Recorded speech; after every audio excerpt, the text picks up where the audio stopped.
Hello guys, आज म तपाईहरुलाई चाहिँ प्रिन्टरमा एक्सरे फिल्म लोड गरे तापनि 00 आइरहन्छ। त्यो प्रब्लम चाहिँ सोल्भ कसरी गर्ने भनेर सिकाउँदै छु। यसमा अब सर्च बारमा चाहिँ क्लिक गर्नुपर्छ, इन्टरनेट एक्सप्लोर थिचेपछि त्यसमा चाहिँ यस्तो पेज खोल्छ। अनि पेज खोलिसकेपछि हाम्रो कम्प्युटरमै अलरेडी यो पेज कपी गरेर राखिरहेका छौँ हामीहरू। यो तपाईहरुलाई पनि डिस्क्रिप्सनमा म राखिदिन्छु यो लगइन कसरी गर्ने भनेर।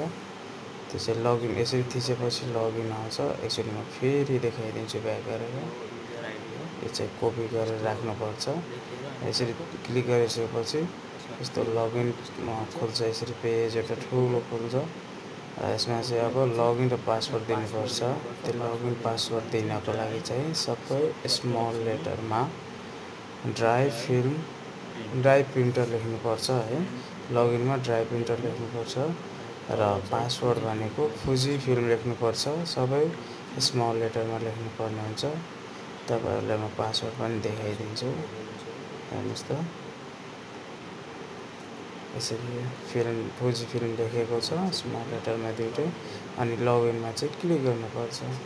यसरी लगइनमा क्लिक गरिसकेपछि यस्तो खालको पेज खोल्छ।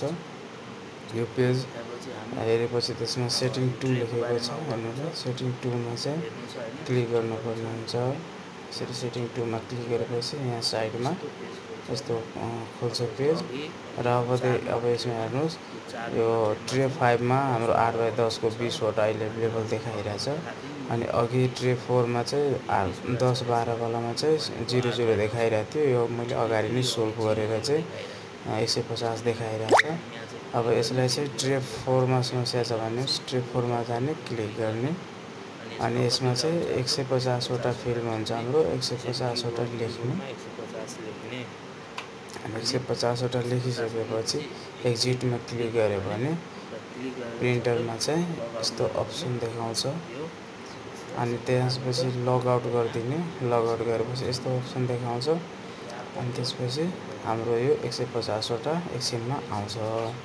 यस्तै यो भिडियो मन पर्यो भने लाइक गर्नुहोला। म अर्को पनि भिडियो बनाउँछु राम्रो। तपाईहरुलाई कुनै समस्या छ भने कमेन्ट गरिदिनु होला। धन्यवाद।